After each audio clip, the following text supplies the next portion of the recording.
पूरी लाइफ जिस ट्रैजेक्टरी से चल रही थी वो एकदम चेंज हो गई। घर वालों के लिए एक शौक था क्या सब छोड़ के जा रहा है ये गोल्डन डेज़ की तरह थे मेरी लाइफ के। जो साधना, जो इंटेंसिटी मेरी वहाँ प्रैक्टिसेस करने पे रहती थी, वो उतनी मैं फील कर पा रहा था कि वो चीज़ नहीं थी। तो yantra is the next step ahead. उस प्रोग्राम में जो एक्सपीरियंस हुआ वो आज तक भी समझ नहीं आता कि वो हुआ क्या था कि मैं शादी भी जा रहा हूँ या कहीं पे भी जा रहा हूँ, मेरी साधना टाइम अलग है, वो मैं करूँगा।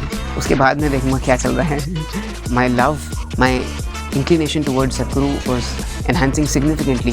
और उसी के बाद मैंने डिसाइड किया था कि आई वॉन्ट टू गो। उसमें जितना मज़ा है, जितनी एनर्जी है, मुझे साधना में भी अब कम लगती है, उसमें ज़्यादा लगती है। और मैंने एक भी दिन उस जर्नी में बाहर खाना नहीं खाया। अब मैं जानता हूँ आने वाले हर मोमेंट में, हर फ्यूचर टाइम में मैं इस चीज़ को चेरिश कर रहा हूँ। ये मेरे लिए गोल्डन टाइम था। ये ना आपके क्वेश्चंस पूरे एग्जॉस्टिव हैं, हर तरीके के क्वेश्चन आपने मेरे से पूछ लिए। नमस्कार मना, कैसे हैं आप? बहुत अच्छा, बहुत बढ़िया, एकदम मस्त। आपके साथ पॉडकास्ट स्टार्ट करते हैं और सबसे पहले आप अपनी सनिधि स्पेस के बारे में बताइए, क्योंकि मुझे बहुत अच्छा लगा आपके सनिधि स्पेस में आके। जी है ना अन्ना, मेरा नाम भव्य है, भव्य भारद्वाज। और गुड़गांव में हमने इस सनिधि स्पेस की स्थापना अपने घर पे की है। सनिधि स्पेस है ना, ये एक तरीके से एनर्जाइज्ड स्पेस है जो हम कोई भी अपने घर में क्रिएट कर सकते हैं। इसको मंदिर की तरह मान सकते हैं। एक तरीके से घर में एक मंदिर है आपके, जो पूरे घर को ही एक तरीके से एनर्जाइज करता है। आपके घर में एक अच्छी पॉजिटिव एनर्जी क्रिएट करता है। कॉन्सिक्रेटेड स्पेस आपके घर में क्रिएट करता है, राइट। तो कैसे इसके बारे में पता चला आपको, और आपको अचानक से या फिर आपका बहुत पहले से प्लान था? ये है ना, मेरे को सबसे पहले मालूम पड़ा जब मैं आश्रम में ही था। एक प्रोग्राम मैंने आश्रम में किया था जिसका नाम साधना पदा है। साधना पदा एक इन पर्सन प्रोग्राम है। पूरे 7 मंथ्स हम वहीं रहते हैं। तो वहाँ जब हम आश्रम में रहे, अपनी साधना की, तो हमें स्पेस को जगह जगह आश्रम में है ये सनिधि वहीं स्थापित हैं। तो हम वहाँ अपनी साधना करते थे। तो वहाँ से हमें इस सनिधि स्पेस के बारे में मालूम पड़ा। तो आपने साधना पदा भी किया हुआ है? जी है ना साधना पदा। इनर इंजीनियरिंग कब किया था और कैसे आपको सदगुरु के बारे में पता चला? अन्ना, मैंने इनर इंजीनियरिंग 2018 में किया था। और मुझे सदगुरु के बारे में सबसे पहले फेसबुक पे पता चला। फेसबुक की उनकी जितनी वीडियोस थी सारी देख डाली मैंने पहले 1 साल अच्छे से स्क्रॉल करके, यूट्यूब, फेसबुक। फिर finally I felt like doing more programmes, या कोई एक प्रोग्राम कर लेता हूँ। फिर मैंने 2018 में एनरोल किया और तब जाके मैंने इनर इंजीनियरिंग प्रोग्राम किया, जो कि one of the beautiful experience था मेरी लाइफ का। एक तरीके से वाटरशेड मोमेंट था, क्योंकि पूरी लाइफ जिस ट्रैजेक्टरी से चल रही थी वो एकदम चेंज हो गई उसके बाद। ऐसे मेरी जर्नी की शुरुआत हुई है। उसके बाद फिर आपने एडवांस प्रोग्राम्स?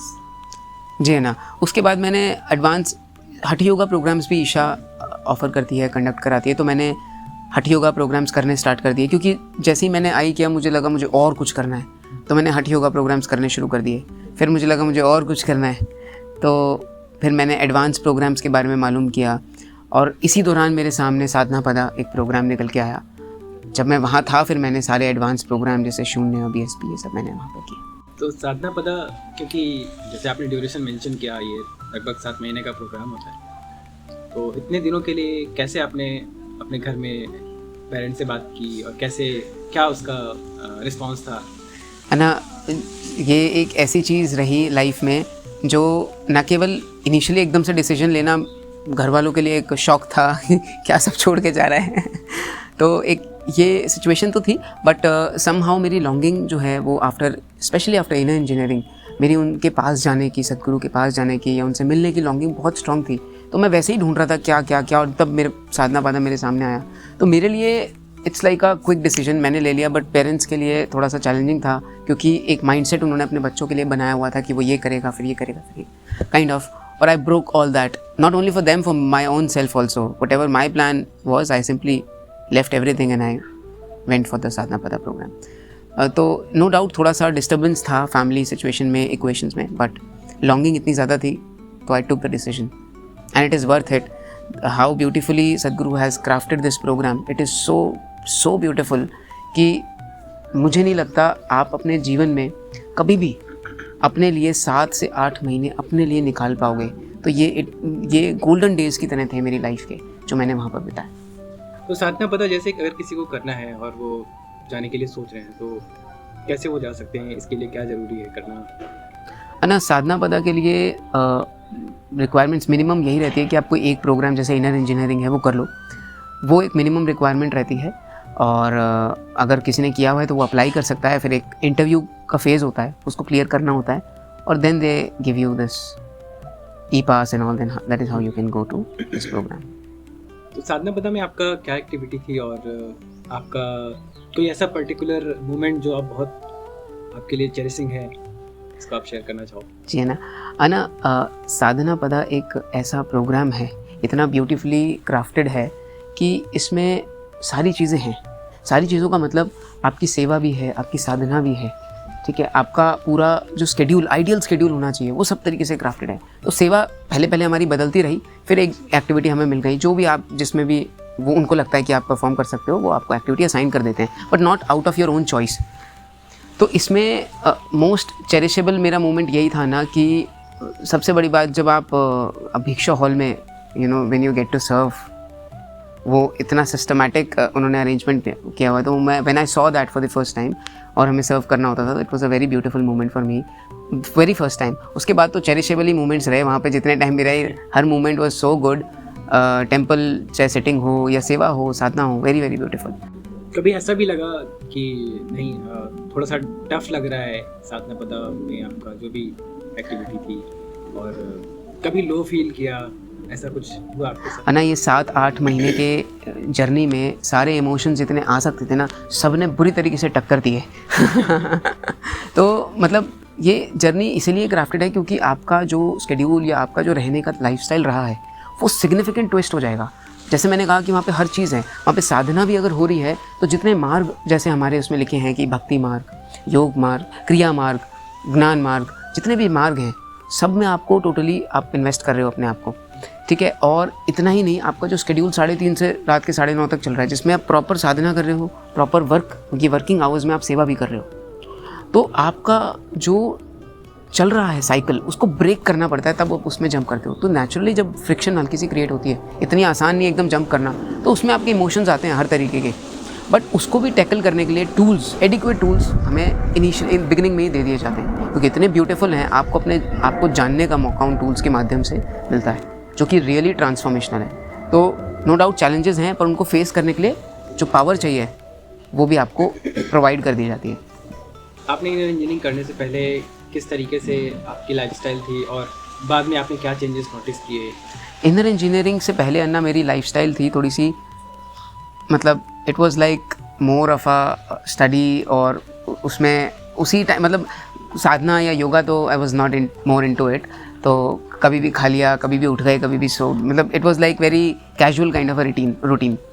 तो इनर इंजीनियरिंग के बाद एक लाइफ में डिसिप्लिन एंटर कर गया। इसका इम्पैक्ट बहुत धीरे धीरे हुआ, करते रहे, लेकिन एक मेजर चेंज ये आ गया कि लाइफ में एक कमिटमेंट आ गई किसी एक चीज़ को लेकर।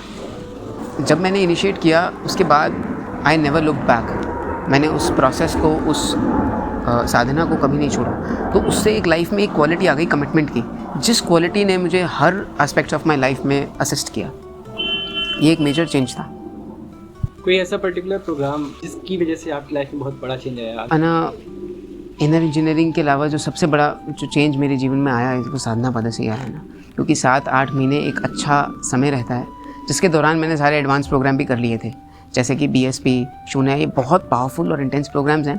पर जब आप 7 महीने दे रहे हो अपने आप को, और हर एस्पेक्ट्स अपने बारे में, हर एस्पेक्ट्स के बारे में उतनी डेप्थ में जान रहे हो, उस पर काम करने का आपको मौका मिल रहा है, इतना समय, यही मेरे लिए सबसे बड़ा ट्रांसफॉर्मेशनल प्रोग्राम भी था, और मेरे लिए टाइम भी वही सबसे ज़्यादा ट्रांसफॉर्मेशनल था। अभी जब आपने सनिधि रिसीव कर ली है और आप अपनी साधना सनिधि स्पेस में कर रहे हैं, तो क्या आपको उसमें कुछ डिफरेंट फील होता है? हाँ ना, बहुत डिफरेंट फील होता है। देखो, सनिधि स्पेस क्रिएट करने की मेन रीज़न तो ये था कि मेरी लॉन्गिंग थी कि मुझे सदगुरु के पास जाना है या उनके पास रहना है। बट जब मैं आश्रम से यहाँ पर आया तो एक गैप क्रिएट हो गया। जो साधना, जो इंटेंसिटी मेरी वहाँ प्रैक्टिसेस करने पे रहती थी, वो उतनी मैं फील कर पा रहा था कि वो चीज़ नहीं थी। तो ये एक बड़ा रीज़न बना इस गैप को फिल करने का, सनिधि स्पेस को क्रिएट करने का। अब मैं जिस मोटिव और जिस अंडरस्टैंडिंग से सनिधि स्पेस को इस्टेब्लिश करना चाह रहा था, वो तो एक था ही कि आपकी साधना थोड़ी और बढ़ जाएगी और इंटेंसिफाई हो जाएगी, क्योंकि it makes a lot of difference when you are doing your practices in a consecrated space. But जब जिस प्रोसेस में हमें इनिशिएट करते हैं, जब उस प्रोसेस के लिए मैं बैठा, तो वो एक बहुत ज़्यादा इंटेंस, इतना स्ट्रॉन्ग मतलब एक एक्सपीरियंस था मेरे लाइफ का जब मैंने पहली बार प्रोसेस में बैठा। तो आई वॉज़ लाइक कि आई एम रियली ब्लेस्ड कि सम हाउ मैंने इस स्पेस को अपने घर में इस्टेब्लिश किया ना। ये मेरे खुद के लिए बहुत बेनिफिशियल है, जब मैंने उसको महसूस किया किसी भी फॉर्म में, घर में सब के लिए बहुत ज़्यादा बेनिफिशियल है उस स्पेस में, उस एनर्जी में रहना, कुछ भी करना। आई थिंक मुझे लगता है कि ये हर परिवार में, हर घर में ऐसा स्पेस होना चाहिए। यंत्रा सेरेमनी में सद्गुरु यंत्रा ऑफर करते हैं, आप यंत्रा जा करके रिसीव कर सकते हैं। तो यंत्रा और सनिधि में ऐसा कुछ खास डिफरेंट रीज़न जो आपने सनिधि को चूज़ किया? है ना, पहला रीज़न तो ये था कि पर्टिकुलरली मेरा जो लॉन्गिंग था वो सद्गुरु के साथ बहुत ज़्यादा इंटेंस था, और पर्टिकुलरली उसी वजह से मतलब मैंने ये इनिशियली स्टेप लिया कि मैं सनिधि में जाना चाहता हूँ। बट इसके साथ साथ मेरा यंत्रा, देवी यंत्रा कभी रिसीव करने का पूरा मन है, मोटिव है। पहले तो क्या था ना कि मेरी लॉन्गिंग थी कि मेरे को आश्रम ही जाना है, but situation was not supporting me, so that is why I took this decision of Sannidhi. अब मैंने ले लिया है तो आई नो कि अब I have to grow the space, तो yantra is the next step ahead. कोई ऐसा बहुत डीप एक्सपीरियंस हुआ हो आपको जिसको आप शेयर कर सको? बहुत सारे डीप एक्सपीरियंसेस थे ना, क्योंकि ये ना वो एक्सपीरियंसेस हैं जो आपकी अंडरस्टैंडिंग के बियॉन्ड है, जो आपके लॉजिकल माइंड को समझ नहीं आ सकते। ऐसा एक्सपीरियंस एक सबसे ज़्यादा इंटेंस हुआ था ना BSP में, एक ये एडवांस प्रोग्राम है जो मैंने साधना बदा के दौरान ही किया। उस प्रोग्राम में जो एक्सपीरियंस हुआ वो आज तक भी समझ नहीं आता कि वो हुआ क्या था। I think that was so beautiful कि उस जोन में कम से कम 1-1.5-2 महीने तक तो हम मतलब I was totally into that zone, और वो सबसे ज़्यादा मतलब it was really something else. आपके जो फ्रेंड्स हैं या जो भी रिलेटिव्स हैं, बहुत सारे लोग इस तरह से क्वेश्चन करते हैं, तो ईशा में चला गया या तो बाबा को फॉलो करता है या ऐसी इस तरीके की चीज़ें बहुत सारे लोग बोलते हैं। तो उनके लिए आपका क्या रिस्पॉन्स होता है? जनरली आप कैसे इन चीज़ों को मैनेज करते हो? ना, ये एक ऐसी सिचुएशन है जो मैंने इनिशियली फेस करी काफ़ी, जब मैंने सिर्फ इन इंजीनियरिंग किया था, क्योंकि मैं वो प्रैक्टिसेस बहुत रिलीजियसली फॉलो करता था, मुझे चाहिए मॉर्निंग इवनिंग करना है। तो ये मैंने फेस किया स्टार्टिंग में, या साधना बदा के बाद तो बहुत फेस किया। उनके लिए कुछ जवाब मैं सच नहीं देता था कि मेरे को कुछ जवाब देना है, जस्ट दैट मेरे लिए एक ही आंसर होता था, मेरा पैशन है योगा, मुझे अच्छा लगता है करना, तो I want to invest my time into it, और it is paying me off in a such a big way. तो फिर धीरे धीरे जो सोसाइटी के रिस्पॉन्स का हम वेटेज देते हैं वो धीरे धीरे कम हो जाता है कि यार वो क्या सोच रहे हैं, वो क्या सोचेंगे, वो क्या बोलेंगे। इस तरीके से उसकी इंपॉर्टेंस अपने जीवन में कम होती चली गई, क्योंकि इन अ वे मेरी life day by day enrich हो रही है, डे बाय डे फुलफिलिंग हो रही है, तो नेचुरली उनकी इंपॉर्टेंस आपको कम नहीं करनी पड़ेगी, वो हो जाएगी, because you are going through such a enriching experience. आपको देख करके क्या और भी लोग आपके आसपास या आपके फ्रेंड्स, उन्होंने इस तरफ कुछ इंटरेस्ट किया ईशा में जुड़ने का या मेडिटेशन करने का? बिल्कुल। कुछ दोस्तों ने देख के मतलब इंस्पायर होके, मेरे कमिटमेंट को देख के, मेरे डिसिप्लिन को देख, डिसिप्लिन व्हाट, जब इतनी सारी साधना हमने ले ली तो वो actually it sounds like very stiff kind of a discipline की मॉर्निंग उठ रहे हैं, 2 या 3 या 4 घंटे योगा कर रहे हैं। तो कुछ लोगों ने स्टेप्स भी लिया, कुछ लोगों ने सिर्फ मोटिवेशन ली, they are yet to take the steps. But हाँ, बहुत लोगों को लगा, इनफैक्ट मेरी अपनी फैमिली को लगा कि ये क्या कर रहा है, उनको खुद को लगा कि भाई जो ये कर रहा है it is improving, like showing a lot of improvement in him. तो नेचुरली ये बहुत लोगों को, मेरे आपस में जो मुझे जानते थे, उनको एक टचिंग फील हुआ। बहुत सारे फ्रेंड्स हो गए, रिलेटिव्स हो गए, सबने ये चीज़ नोटिस करी, नेचुरली नोटिस में आ गई कि मैं शादी भी जा रहा हूँ या कहीं पे भी जा रहा हूँ, मेरी साधना टाइम अलग है, वो मैं करूँगा ही, उसके बाद मैं देखूँगा क्या चल रहा है। वो चीज़ नोटिसेबल बड़ी आसानी से हो जाती है। तो अभी साधना बदा से आने के बाद, क्योंकि वहाँ पे आपको प्रॉपर टाइम हर चीज़ के लिए मिल रहा होता था, साधना के लिए अलग टाइम और आपकी सेवा के लिए अलग टाइम, तो वो चीज़ आप यहाँ पे कैसे उस चीज़ को फॉलो कर पा रहे हो, कैसे बैलेंस बना पा रहे हो? ना, ये बहुत इंपॉर्टेंट चीज़ है। जैसे साधना पदा में ये बड़ा अच्छे से क्राफ्ट किया हुआ है, मैंने आपको बताया, जो साधना टाइम है वो आपकी वर्किंग आवर्स को हिंडर नहीं कर रहा। जैसे सेवा टाइम उन्होंने रखी 9 से 5:30, कभी 6:30, 7 भी हो जाते हैं। तो कहने का मतलब आपको इस तरीके से प्रिपेयर किया जा रहा है 7 या 8 महीने कि आप बाहर की दुनिया में जब आप काम करोगे तो आप अपनी सेवा और अपनी साधना का बैलेंस मेंटेन कर सको। ये एक अपने आप में यूनिक चीज़ है ना, जो इन्होंने स्केड्यूल तैयार किया है, दोनों चीज़ें आप कर पा रहे हो। तो जैसे ही मैं आया और मुझे कुछ काम करना पड़ा, तो I can easily take up the schedule morning में 3:30 से 7:30 8 बजे तक साधना फिनिश। अब मेरे पास पूरा दिन खाली है और मैंने आराम से बड़े actively without any drowsiness laziness आप सारे टास्क को ले लेते हो। और नेचुरली जब आप योगा कर रहे हो तो जो टास्क आपका 8 घंटे में ख़त्म होगा उसको आप नेचुरली 2 या 3 या मे बी 4 घंटे में ख़त्म कर दो। तो आपकी एफिशिएंसी भी बढ़ती है, नंबर ऑफ वर्किंग आवर्स भी बढ़ते हैं और आपका activeness energy wise you are more active. आप डिवोशन को किस तरह से समझते हो, उस चीज़ को आप कैसे एक्सपीरियंस करते हो अपने अंदर, थोड़ा सा अगर आप बता सकें। ना डिवोशन का सीधा ये है, जैसे जब मैं वहाँ उनसे जुड़ा तो how even Sadhguru explain this कि when you are becoming devotee to something you are becoming less of your self. तो मैं गया भी, जब मैं साधना पदा में गया था तो मेरा एक कहीं ना कहीं अंदर एक ये मोटिव था कि मैं उस ईगो को, उस सेल्फ को कम कर पाऊँ, चाहे किसी भी टूल से।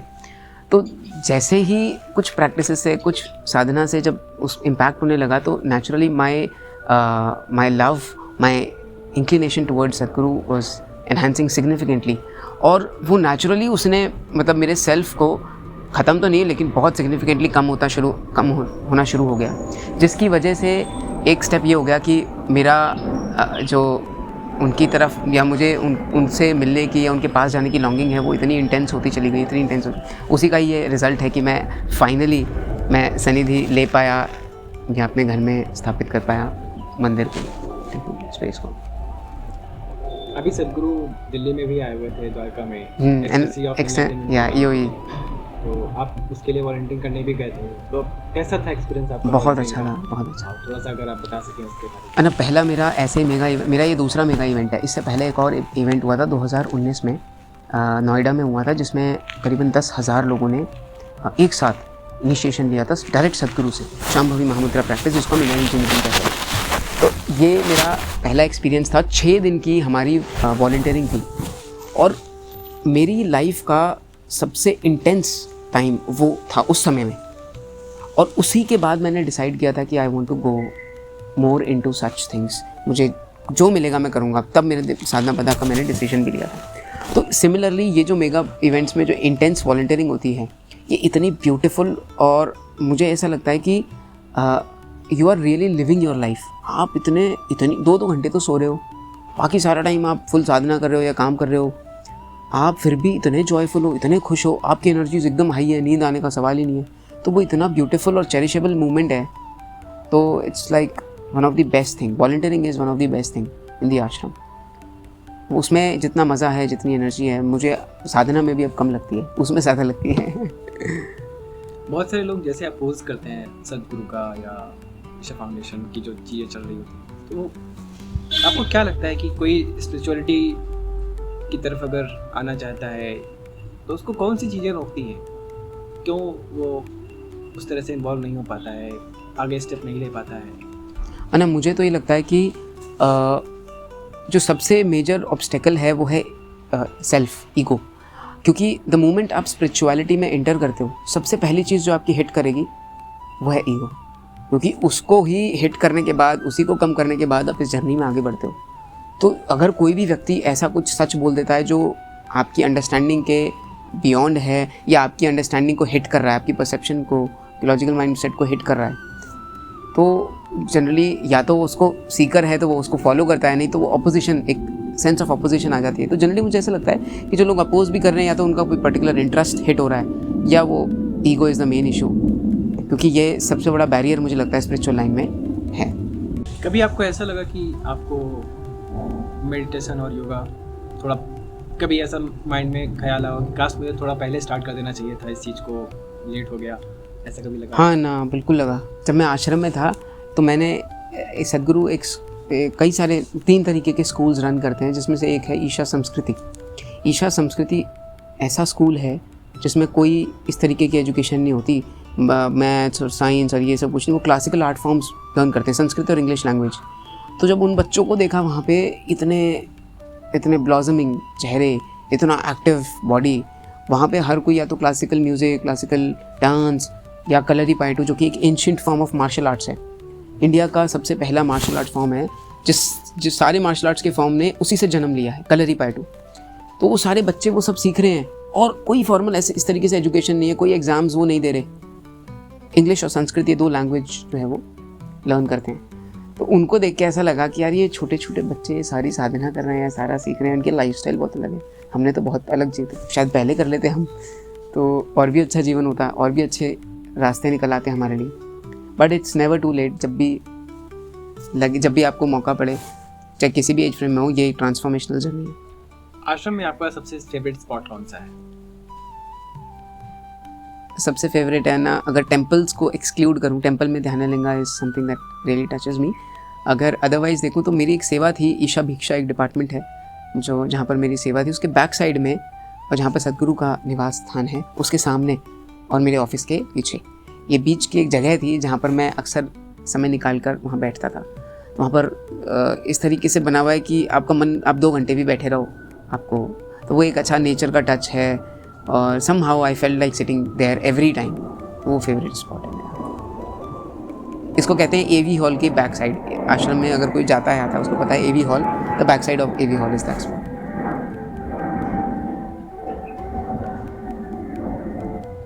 आश्रम के खाने की बात करें, कैसा उसका एक्सपीरियंस रहा आपका?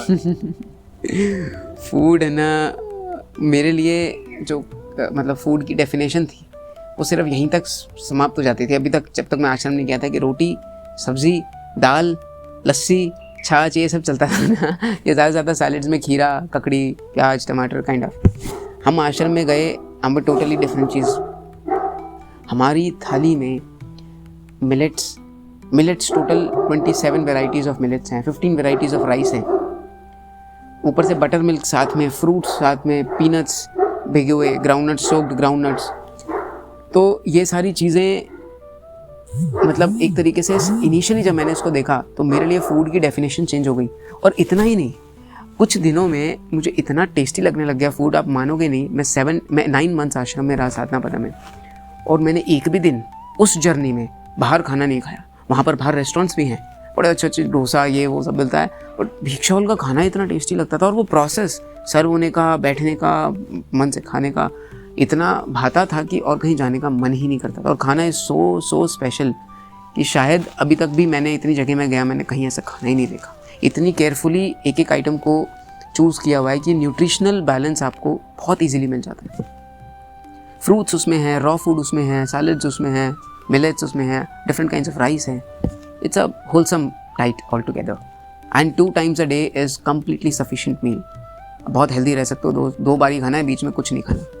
जूस वूस लेना है बीच में तो ले सकते हो। बहुत अच्छे से अरेंज्ड है, वेरी ब्यूटीफुली अरेंज्ड है। कुछ लोग अभी इनिशिएटेड हुए हैं इंजीनियरिंग में, और वो आगे साधना पता के लिए कंफ्यूज हैं, उनको डाउट है कि कैसे बात करें या फिर उन्हें जाना ठीक है या नहीं ठीक है, उसके लिए कुछ आप गाइड कर सकते हो? ना, ये मैं तो इतना कह सकता हूँ कि ये लाइफ की ऐसी अपॉर्चुनिटी है जो जीवन में कभी नहीं मिलेगी। 7-8 महीने छोड़ो, हम 2 दिन भी अपने लिए ढंग से नहीं निकालते, तो 7-8 महीने अगर किसी को मिल रहा है तो उसमें उनको सोचने का या डाउट का तो कोई सवाल ही नहीं है।